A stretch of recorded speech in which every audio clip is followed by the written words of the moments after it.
চীনের ক্রমবর্ধমান হুমকির মোকাবেলায় সামরিক সক্ষমতা বৃদ্ধির অংশ হিসেবে জাপান তাদের নিজ ভূখণ্ডে প্রথমবারের মতো একটি ভূমি থেকে জাহাজ ক্ষেপণাস্ত্রের পরীক্ষা চালিয়েছে। দেশটির প্রতিরক্ষা কর্তৃপক্ষ একে বর্তমান গম্ভীর নিরাপত্তা পরিস্থিতিতে অত্যাবশ্যক প্রশিক্ষণ হিসেবে বর্ণনা করেছে। 25 জুন এক প্রতিবেদনে এ খবর দিয়েছে বার্তা সংস্থা এএফপি।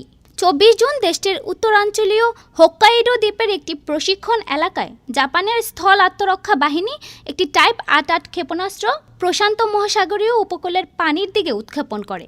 জাপানের সেনাবাহিনী সাধারণত এ ধরনের ক্ষেপণাস্ত্র মহড়া যুক্তরাষ্ট্রের ঘাঁটিতে পরিচালনা করে থাকে, কিন্তু সেখানে প্রশিক্ষণ ব্যয়বহুল এবং অংশগ্রহণকারীর সংখ্যাও প্রায় সীমিত থাকে।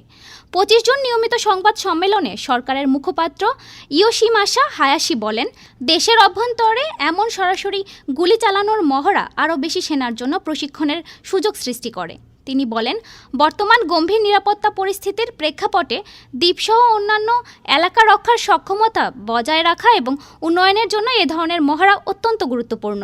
যদিও হায়াশি এই মহড়াটি কোনো নির্দিষ্ট দেশের বিরুদ্ধে নয় বলে উল্লেখ করেন।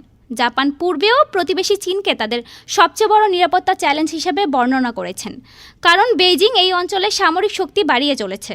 উল্লেখ্য, জাপান বর্তমানে বহু বছরের একটি পরিকল্পনার অধীনে প্রতিরক্ষা খাতে ব্যয় বৃদ্ধি করেছে, যার লক্ষ্য হল দেশটির মোট দেশজ উৎপাদনের প্রায় 2% প্রতিরক্ষা খাতে বরাদ্দ করা, যা উত্তর আটলান্টিক সামরিক জোটের মানদণ্ডের সঙ্গে সঙ্গতিপূর্ণ। ডেস্ক রিপোর্ট, আজ বার্তা।